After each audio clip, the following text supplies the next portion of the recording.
ওয়ালাইকুম রহমতুল্লাহ। নবম শ্রেণীর প্রিয় শিক্ষার্থীরা কেমন আছো? সবাই আশা করি অনেক ভালো আছো। তো আজকে হচ্ছে তোমাদের ইসলাম শিক্ষা বই থেকে 111 নম্বর পৃষ্ঠায় একক কাজ দেওয়া আছে। তো একটা ছক দেওয়া আছে, এই ছকটা তোমাদেরকে পূরণ করতে বলা হয়েছে। তো এখানে নিশ্চয়ই দেখতে পাচ্ছ ছকটি। তো এখানে তোমাদেরকে যেটি বলা আছে একক কাজ, ঠিক আছে। তো পূর্বের শ্রেণীতে মানে ষষ্ঠ থেকে অষ্টম শ্রেণী পর্যন্ত জানা বা শেখা আখলাক যেভাবে চর্চা এবং বর্জন করি, ঠিক আছে।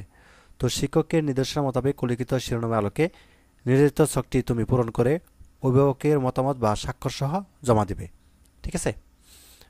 তো যা হোক, এখানে তোমাদেরকে যেটি করতে হবে, দেখো এক নাম্বারটি করে দেওয়া আছে, যেমন এখানে কমিক নাম্বার 1 2 3 এভাবে কমিক। আর এখানে দেখা দেওয়া আছে উপরে উত্তম বা মন্দ আখলাক, ঠিক আছে।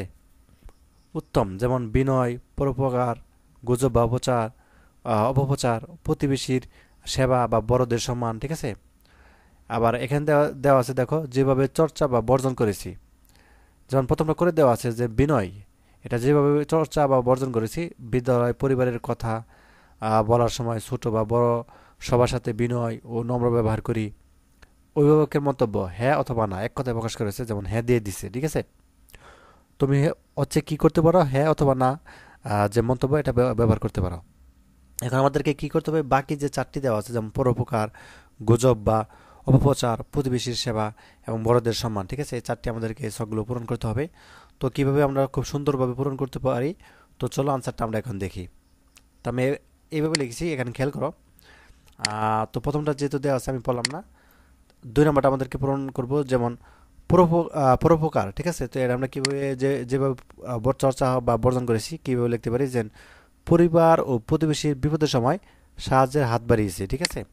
এটা কি অভিভাবকের মন্তব্য কি? হ্যাঁ। তো তারপর দেখো 3 নাম্বারটা গুজব বা অপপ্রচার। তো এখানে আমরা কি দিতে পারি, গুজব বা অপপ্রচার আমরা যেভাবে চর্চা বা বর্জন করেছি, সঠিক তথ্য না জেনেই কখনো কি করি নেই, গুজব ছড়াইনি, ঠিক আছে, এটাও হ্যাঁ অভিভাবকের মন্তব্য। এবং তারপর দেখো 4 নাম্বারটা যে প্রতিবেশীর সেবা।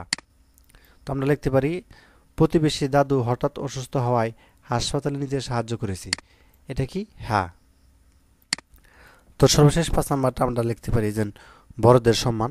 তো এটা কিভাবে লিখতে পারি, যে মসজিদে নিজের জায়গা ছেড়ে কাকাকে বসতে দিয়েছি, ঠিক আছে, এটা হ্যাঁ। তো যাই হোক, এইভাবে হচ্ছে শখটা তুমি পূরণ করে ফেলবে। এখানে যেভাবে আমি লিখেছি ঠিক এইভাবে লিখে তোমরা হচ্ছে এই বইয়ের মধ্যে যে 111 নম্বর পৃষ্ঠার যে শখটা এটা পূরণ করবে। তো আজকের ক্লাসটা এ পর্যন্ত, পরবর্তী পর্বে হচ্ছে আমরা অন্য একটা পেজের সমাধান করব। ধন্যবাদ সবাইকে ভিডিও দেখার জন্য। আল্লাহ হাফেজ।